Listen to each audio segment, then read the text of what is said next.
Hey y'all, thought we would share a little bit of our backstory. Some of you may know our story, probably a lot of you know our story, but there may be some that don't.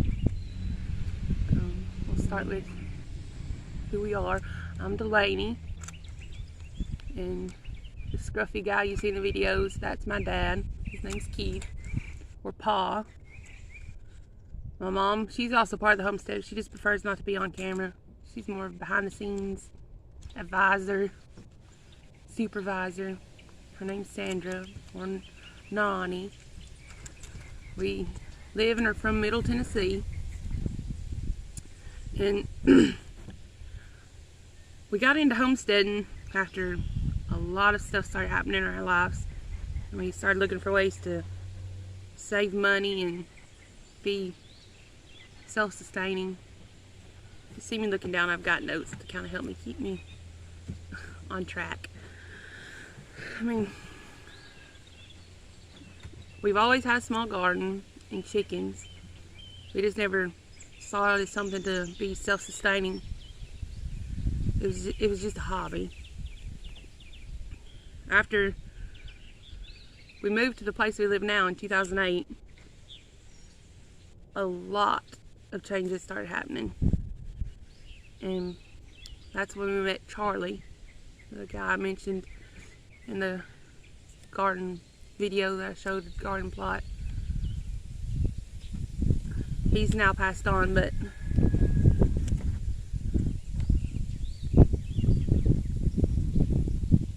he still plays a role in the homestead. But anyway, my dad, he started having seizures and couldn't work and couldn't be left alone. And I was at school, Mom was at work, so Daddy would spend most of the day with Charlie, and they would get out and garden in the summer and in the spring. And when Daddy's seizures started happening less often, Charlie finally trusted to put him on the tractor.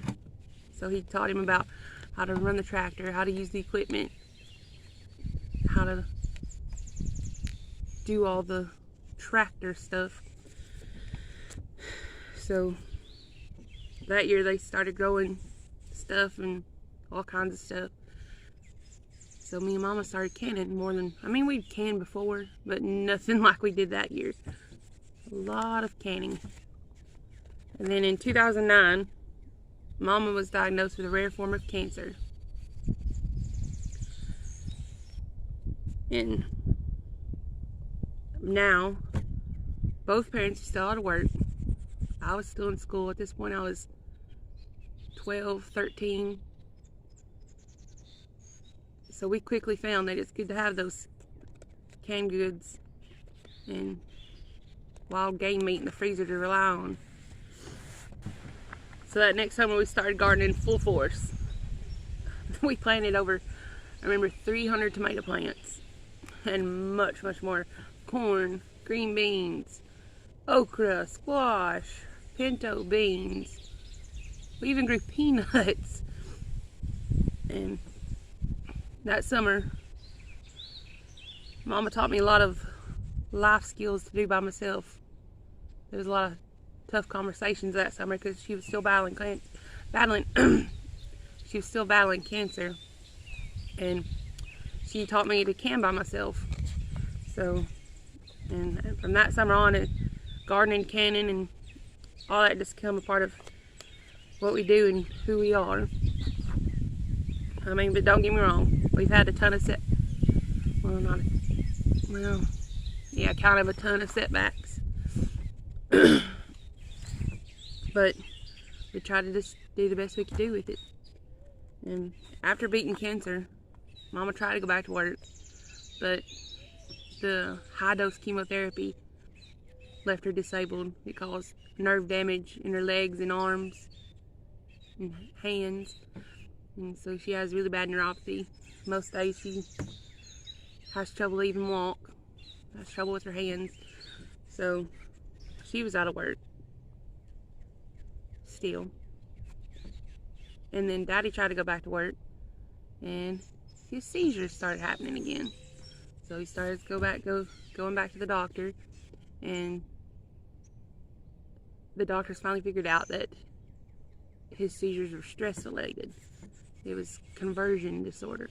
So they recommended that he not return back to work. So it was only smart for us to be as self-sustaining as we could be. A lot of stuff thrown our way, and it's been many times that we've had to rely on those canned goods and wild game in the freezer, like I mentioned earlier. I mean, a lot of people don't realize that sometimes part of the time, through all this that we've been going through, that we went through, that if we didn't have the canned goods in the garden and the wild game, that I know it don't look like it because the way I look, but there was times we didn't have very much to eat if we didn't have that. So we learned to really rely on that garden. So we get back to sort of homesteading. Nothing like too extreme. And then our house burns and we lose everything. So we go through another rough patch there. And it took a little while to return back to like a somewhat normal life. And we get back in the flow, and boom, another cancer diagnosis for Mama. A different kind, but still cancer. And so a lot of stuff been thrown our way.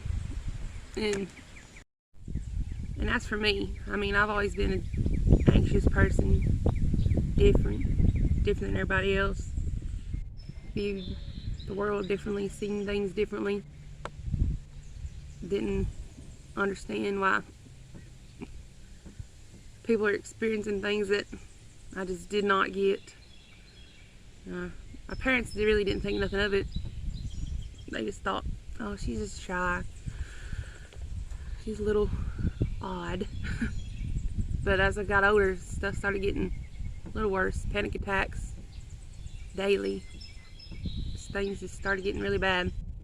So I had a conversation with the doctor and went through testing, and they eventually diagnosed me with autism spectrum disorder, which they used to diagnose as Asperger's syndrome, so a lot of people know it as that, but now it's autism spectrum disorder.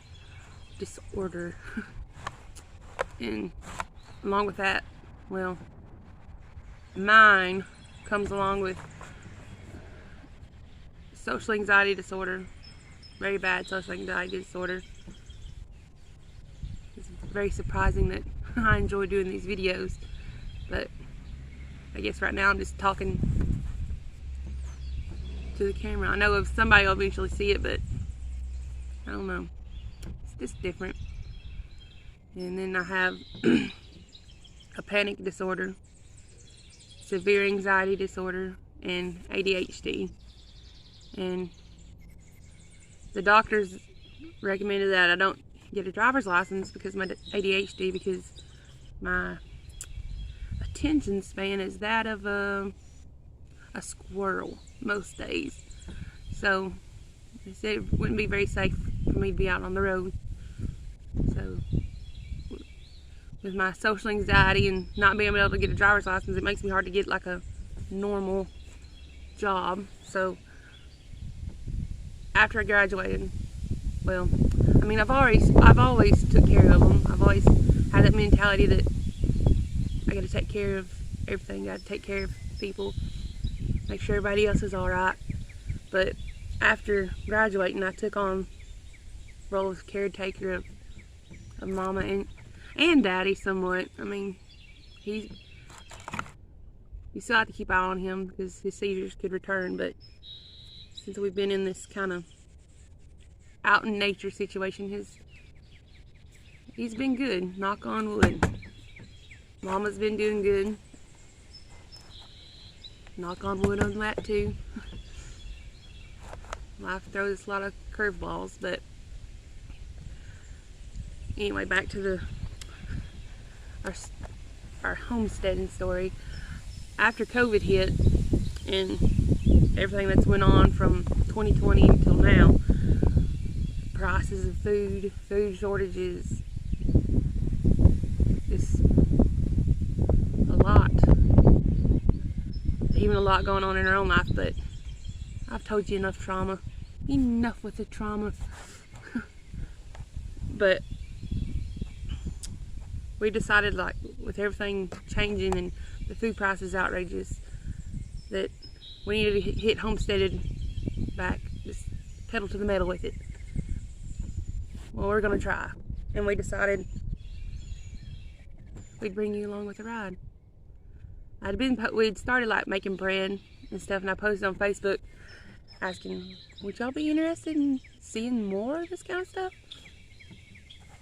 Because I never really posted like about our chickens and gardening stuff on my personal Facebook, but I posted that bread and people were showing interest, and Daddy watches YouTubers that are homesteaders, and I thought, maybe we could get into that. So made a Facebook page, and now we've got a YouTube, and we'll see where it takes us. We appreciate y'all watching our videos, liking and commenting, sharing. We hope to maybe you'll learn something, maybe you get a good laugh. My Uncle Kenneth, he plays a big role in our homestead, and you'll eventually see him on videos, and you'll never know what he's going to do or say. He'd do about anything you dare him to do, so I might get him in on something. But we hope you enjoy our videos and stick around and see what's in store. We appreciate your support. And as far as our name, everything that I tried to think of was either taken or I wasn't sure about it. And then one day I was like, I don't know what to call it. I mean, I don't even know if we qualify as a homestead. I mean, I don't know. I'm like, we're not quite a homestead, but we're near a homestead. Well, that just stuck. And then after I looked up the definition of pert near, because I mean, I've always used the phrase, but I wasn't quite sure what it meant, but I used it in the context that I've always heard it in, and it meant almost or adequate but imperfect. And we thought that's the perfect name for our little homestead. So Pert Near Homestead was born. Well, the name. We'd been doing it for several years, but enough blabbing. Thank y'all for watching. Y'all stick around. We'll be having some more farm videos soon, garden videos, tractor videos, hopefully some canning and cooking, just day-to-day homestead stuff. Thanks for watching. See you next time.